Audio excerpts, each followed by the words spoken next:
best damn topper God ever created, but he didn't create it. No, I would recommend checking them out.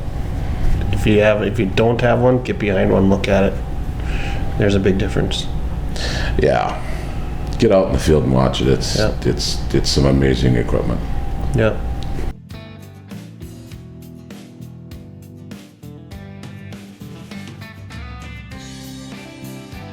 You know, if mud built up on the tires and the machine lifted up a little bit or something, you could adjust it a little bit to fine tune it. But I mean, we're talking about minor details that we would have never been able to do with our old machine.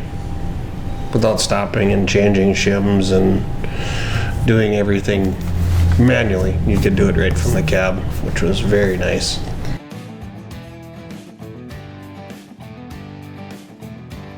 You definitely had a better product in the end because you're not beating up those beets that are sticking out of the ground. I mean, you can fine tune it and adjust it, and it automatically does raise and lower for the tops of the beets that are there. So when we're talking about changing a number, I mean, that happened like 2 or 3 times through the whole year. We hardly set that topper from field to field. We just went in there and it automatically did it.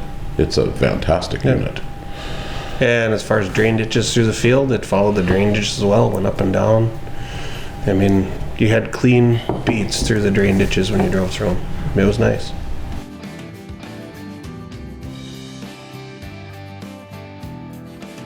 That's a really good machine serviceability wise. It's got some longer service intervals. I think we cleaned that machine underneath the flaps twice. Yeah.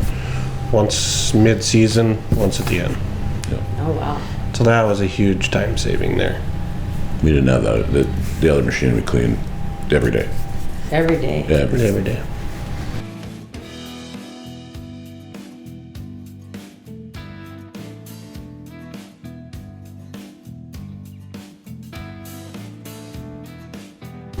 But yeah, we could match the speeds.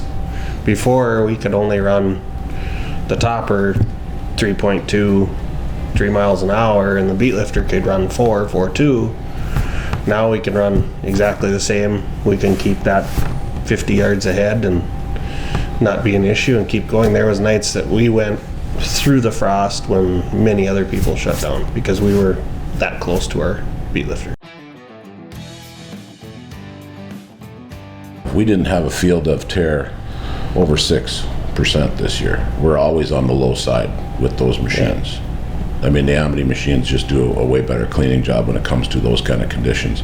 And our dirt ranges from Hagney clay all the way up to sandy loam. So we have quite a silty sandy loam. Yeah, so we have quite a range of dirt to flow through. So the machine fits us well for what we're doing.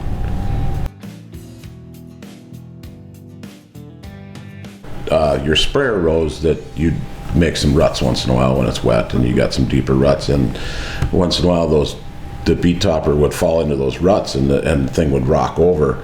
Well, that active height control would lift up that side of the machine to level it right back up again, which was something we didn't really expect or think about, I guess. So it did a lot of good things with it. Yep. You didn't have that side of the machine running in the dirt for a half a mile. Nice. Wearing out flails and that kind of thing.